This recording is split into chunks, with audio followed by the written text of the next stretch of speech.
Shalom Bapak Ibu Jemaat Tuhan yang terkasih dalam Tuhan. Selamat pagi semuanya. Puji nama Tuhan, pagi hari ini kita dalam keadaan yang sehat. Kita dalam keadaan yang diberkati luar biasa oleh Tuhan. Mari sama-sama kita mau siapkan hati kita. Kita mau berdoa, kita mau datang pada Tuhan pagi hari ini.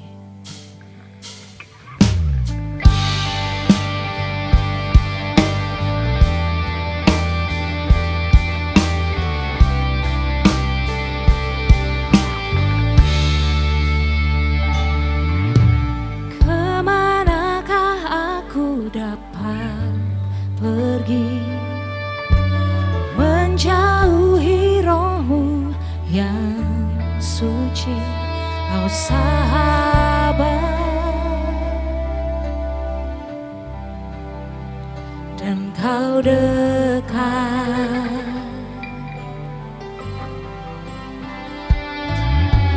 Bahkan seluruh pengabdianku bisa membalas kesetiaanmu, sungguh mulia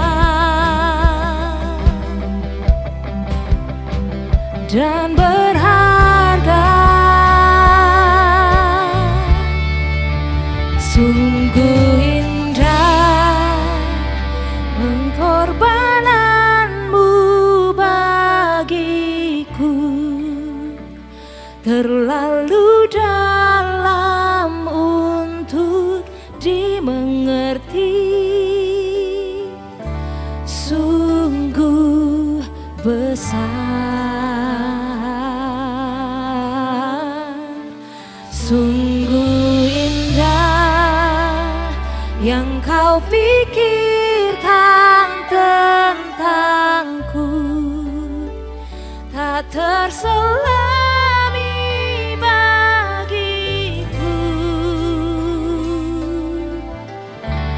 sungguh indah.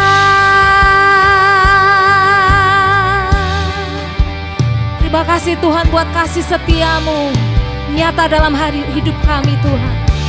Sama-sama katakan, kemanakah aku dapat pergi menjauhi rohmu yang suci, kau sahabat, Engkau dekat dengan hati kami Tuhan, dan kau dekat.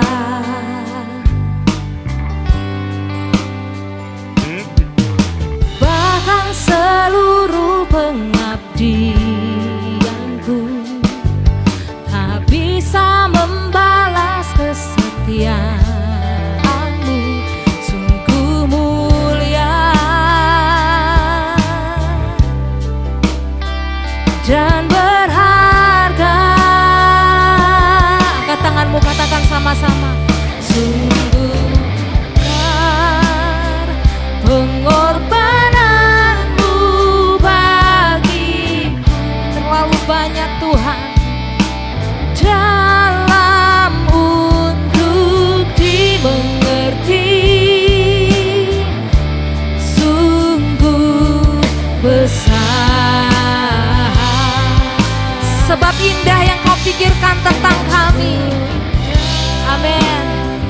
Yang kau pikirkan tentangku tak terselami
Engkau pikirkan segala sesuatu yang baik buat kami. Rencanamu luar biasa bagi kami. Kami bersyukur Tuhan. Kami bersyukur padamu.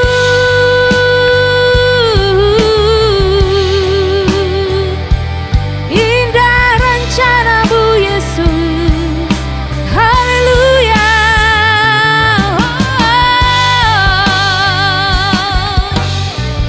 Thank you Jesus. Tiada kasih seperti kasih-Mu Tuhan. Terima kasih Yesus.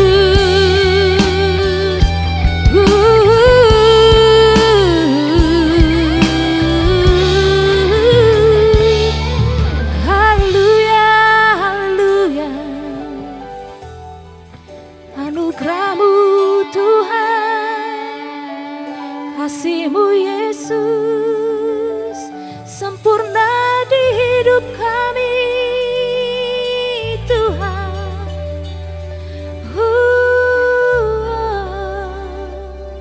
Mari sama-sama angkat suaramu, katakan, sungguh besar pengorbananmu bagiku,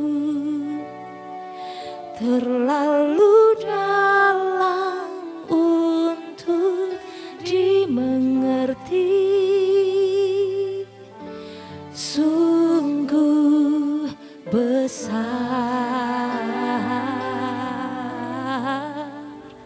sungguh indah yang kau pikirkan tentangku, tak terselami bagiku. Sungguh indah, sungguh besar pengorbananmu bagiku, terlalu dalam untuk dimengerti. Sungguh besar, sungguh indah yang kau pikirkan tentangku, tak terselami bagiku. Sungguh indah, katakan sungguh indah, sungguh indah, sungguh indah. Haleluya. Shalom Bapak Ibu Saudara sekalian, selamat pagi. Terima kasih untuk kesempatan yang diberikan buat saya boleh sharing pagi ini melalui acara Family Morning Prayer.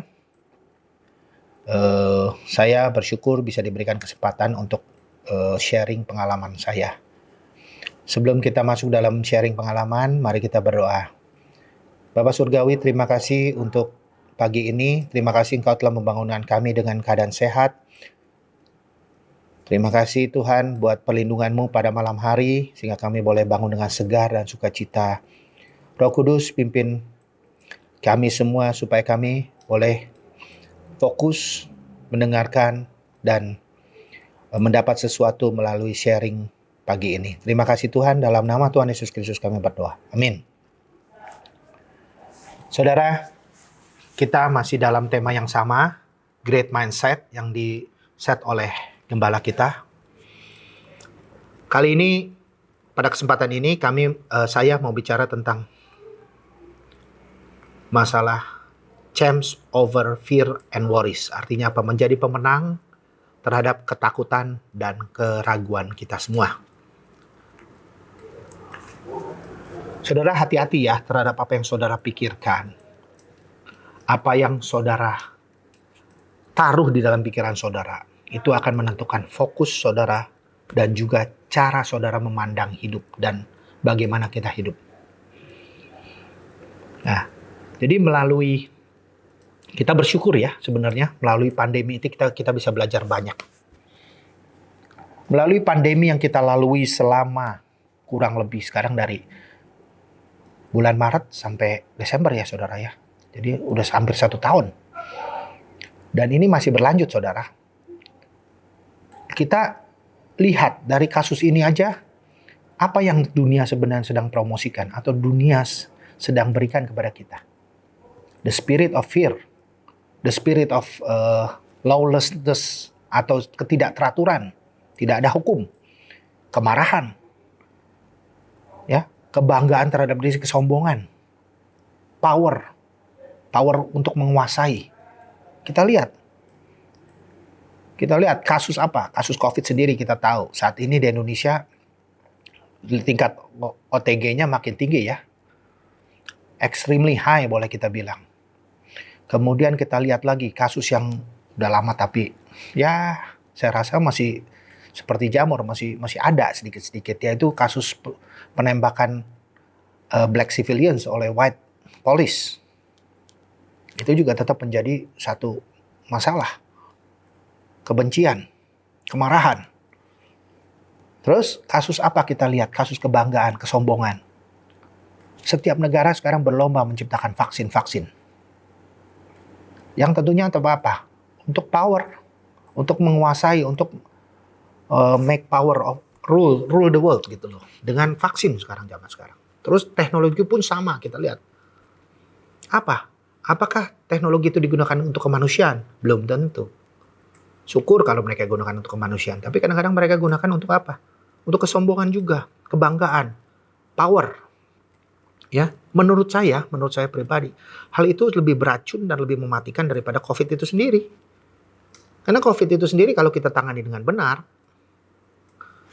ya dibilang bahaya, tapi kalau kita bisa take care diri kita dengan good immune dan sebagainya, saya rasa kita akan bisa lalui masa itu, penyakit itu, ya. Oke. Mengapa saya bilang itu mematikan dan meracuni kita lebih daripada COVID? Karena mereka menciptakan karakter manusia yang takut dan khawatir. Padahal kita tahu firman Tuhan bilang apa? Firman Tuhan adalah jangan takut, tetap kuat, tetap teguh dalam Tuhan, dan jangan khawatir. So, ini dilema kadang-kadang. Tapi ada caranya saudara, kalau menurut saya, pengalaman pribadi saya, adalah bahwa kita harus tetap yakin dan percaya bahwa Tuhan itu in control of everything. God is in control over everything. Ya. Nomor 2 adalah He is the Alpha and Omega. Dia yang awal dan yang akhir. Dia mengetahui segala sesuatunya. Nah, sekarang bagaimana Tuhan mengkontrol hal-hal tersebut? Tuhan kontrol melalui masa, melalui season, melalui waktunya. Dia mengontrol musim dalam dunia ini. Ada 4 musim di negara non-tropis, di negara-negara Eropa, Amerika. Kita mengenal ada musim semi, musim panas, musim fall, dan winter, musim dingin. Di Mesir kita tahu ada 3 musim banjir, musim bahaya banjir, dan musim panen atau musim kelimpahan. Di Indonesia sendiri kita tahu ada 2 musim hujan dan musim panas atau kemarau. Kadang-kadang kemarau berkepanjangan disebutnya. Selain itu, melalui siklus pertumbuhan, Tuhan ciptakan waktu tahap demi tahap. In control of masa bayi, kalau manusia ya lahir, masa bayi, masa anak-anak, masa remaja, dewasa, tua, dan mati. Nah, itu semua cycle seperti itu semua Tuhan ciptakan dengan keteraturan. Dengan sistem dan teratur gitu loh. Nah, jadi semua manusia pun diciptakan Tuhan mengadapt pola-pola tersebut. Jadi sebenarnya sistemnya sudah diciptakan Tuhan dengan secara sistematik. Contohnya seperti pola makan kita ya. Pola makan kita aja kita lihat. Waktu bayi kita bisa makannya susu, nggak bisa makan nasi. Waktu anak-anak kita mulai mengenal makan nasi. Kalau di bule, anak-anak di luar negeri mungkin mengenalnya makan roti. Terus saat tua, mungkin saat tua kita udah nggak bisa makan yang padat-padat lagi. Jadi semua in system sudah diadainnya. Juga makanan yang diadapt oleh manusia menurut musim. Misalnya kimchi, saudara tahu di Korea. Kimchi itu dimakan kalau traditionally, kalau sekarang saudara kemana-mana ada kimchi. Traditionally kimchi itu dibuat untuk makanan musim panas yang difermentasi. Artinya mereka siapkan makanan itu di musim panas untuk dikonsumsi musim dingin. Kenapa? Karena mereka tidak bisa keluar. Dingin sekali di Korea. Tapi mungkin sekarang kalau saudara pergi Korea, aman-aman aja. Kenapa? Karena sudah ada global warming effect. Pemanasan bumi. Jadi suhu tuh makin panas sekarang. Tapi dulu dingin sekali di Korea. Saya pernah ke sana waktu saya kecil itu, saudara maaf, kalau saudara pipis aja, itu nguap. Itu minus. Saya pernah ke Seoul waktu ya masih kira-kira mungkin lupa saya kelas 6 SD apa kelas 1 SMP lah, kira-kira begitu. Buah-buahan musim pun sama. Diatur, ada buah musim panas, ada buah musim dingin. Sama semuanya. Kalau ngomongin buah, saya jadi ingat durian musangking dah. Saya selalu kalau general check up ke Malaysia, pasti saya cari durian musangking di sana. Karena itu taste-nya spesial, saudara boleh coba. Ya, terus kemudian kita lihat lagi dunia fashion. Dunia fashion pun sama. Ada apa? Ada summer clothes, ada winter clothes, ada fall clothes. Jadi semua itu ada waktunya. Dan biasanya kalau udah musimnya ganti, mereka sell habis, diskon habis. Ya. Terus kemudian apa? Desain rumah, desain apapun. Mereka mengikuti musim itu. Di Australia saya punya pengalaman, kalau kita bangun rumah itu mesti double wall. Double wall itu artinya temboknya selalu 2. Kenapa? Karena ada gap di tengah. Ada gap tuh apa ya? Celah. Celah untuk apa, saudara? Celah untuk membatasi penetrasi udara luar masuk ke dalam. Jadi kalau musim dingin itu kita biasanya pakai heater di dalam. Jadi udaranya panas, tidak menguap keluar. Ada penetrasi gapnya. Itu menstabilize suhu. Demikian pun musim panas. Udara panas tidak masuk karena di dalam kita gunakan air conditioning untuk suhu di dalam ruangan dan tidak cepat transfer keluar. Jadilah itulah cara-cara kita manusia mengadap terhadap musim iklim yang Tuhan sudah ciptakan. Kemudian juga gaya hidup. Gaya hidup itu benar-benar juga mengikuti musim. Saya ingat kembali waktu musim panas di Australia itu saya bisa berenang di pantai sampai jam 9 malam, saudara. Kenapa? Karena masih terang seperti jam 6 sore dan airnya hangat, saudara, hangat. Jadi enak ya. Kalau musim dingin, saudara kebalikan. Jam 4 sore, jam 5 sore sudah masuk rumah, nggak bisa ngapa-ngapain. Bahkan kalau saya sekolah dulu, zaman dulu saya sekolah, itu saya jam 7 pagi harus bangun, harus jalan, cari bus. Waduh, itu luar biasa, berlapis-lapis baju saya. Sampai di sekolahan, saya mesti gosok-gosok tangan, taruh tangan saya di atas pemanas dulu. Kurang lebih 10 menit, 5 menit baru agak enakan. Jadi seperti itulah. Ya. Nah, saudara, kita lihat apa yang Tuhan katakan melalui firman-Nya ya. Kita lihat di Pengkhotbah 3 ayat 1. Tuhan bicara apa sih? Untuk segala sesuatu ada masanya. Untuk apapun di bawah langit ada waktunya. Bahasa Inggrisnya lebih bagus, saudara. Saya lebih suka bahasa Inggrisnya. Bahasa Inggrisnya bilang apa? To everything there is a season, and a time to every purpose under the heaven. Artinya semua itu ada waktunya, ada musimnya. Dan ini yang kata yang saya paling suka. A time to every purpose. Jadi setiap waktu itu mempunyai tujuan. Jadi jangan sembarangan saudara. Jangan saudara membuang-buang waktu. Jangan saudara cara berpikir saudara yang negatif, cara berpikir saudara yang jelek. Itu menciptakan tadi balik lagi, menciptakan bagaimana saudara bisa fokus dan kendalikan hidup saudara. Ya, terus tadi kita katakan juga bahwa Tuhan adalah Alfa dan Omega. Kalau kita baca Pengkhotbah ayat 2-nya selanjutnya, itu terbuka semua. Saudara akan terbuka bahwa Tuhan adalah awal dan akhir. Ayat 2-nya bicara ada waktu untuk lahir, ada waktu untuk meninggal. Ayat 4-nya ada waktu untuk menangis, ada waktu untuk tertawa.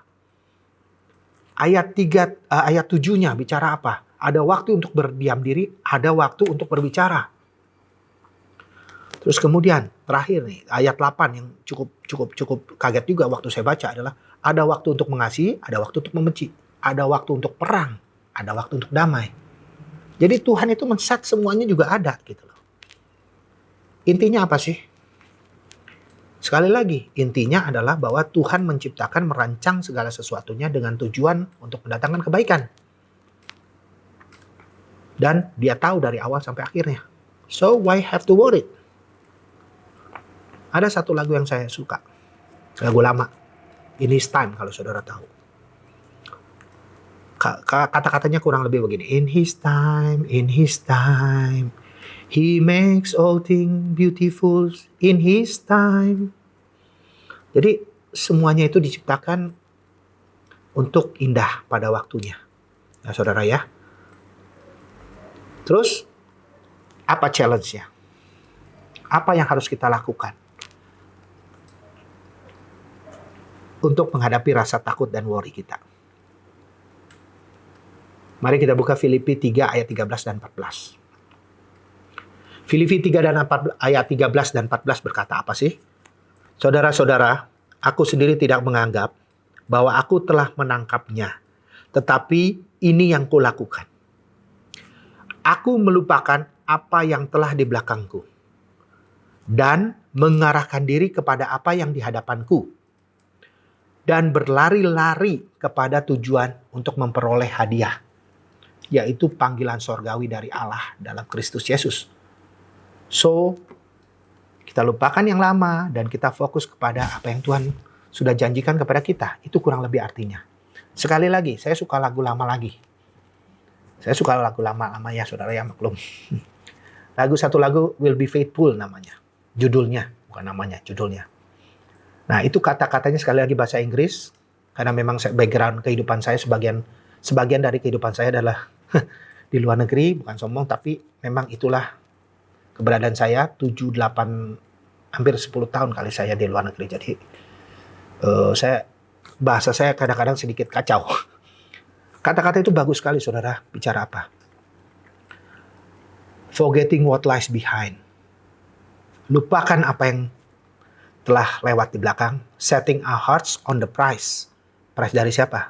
Hadiah dari siapa? Hadiah dari Tuhan. Always keeping our eyes on Lord Jesus. Fokus mata kita kepada Tuhan. Terus ngapain kita? We're running the race to win. Kita balapan nih untuk menang. All the way to the end. Sampai pada akhirnya. Kita running terus. Ya, terus dia bilang laying down every sin that will seeks to hinder us. Artinya apa? Buang itu dosa yang akan menghalangi kita. Terus jadi artinya apa? Kita jangan berlarut-larut terpendam dalam masa lalu kita, kesalahan kita. Semua jadikan pengalaman hidup kita. Untuk running, setting the new goals. Setting target baru.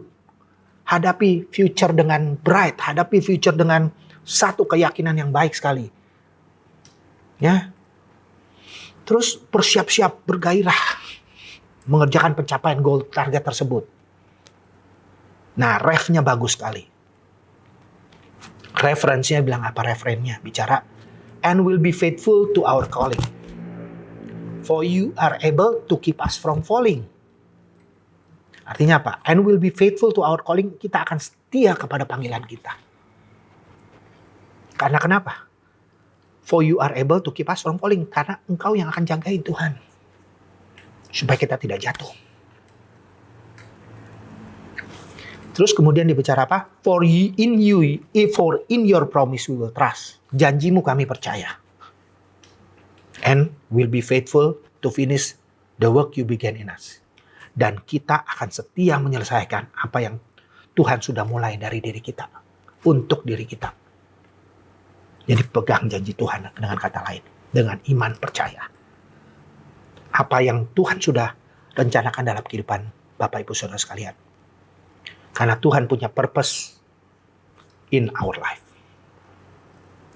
So kita akhiri sharing saya. Dan saya percaya kalau kita dengan percaya, setia dan fokus. Bukan berarti masalah itu bisa selesai dengan sendirinya. Bukan masalah itu akan berlalu dengan sendirinya. Tetapi kita tetap percaya dan berharap kepada perlindungan dan penyertaan Tuhan. Untuk setiap masalah yang kita hadapi, kita lalui. Ya. Terakhir, akhir kata saya mau bicara adalah bahwa dengan kita berkata, seperti lagu In His Time, kalau saudara nyanyikan terus, refrennya bicara, Lord, please show me every day as you teaching me your way, that you do just what you say in your time.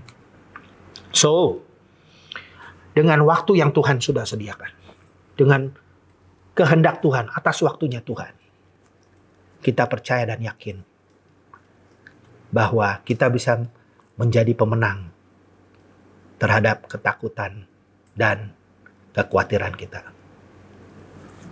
Selamat pagi saudara. Tuhan memberkati.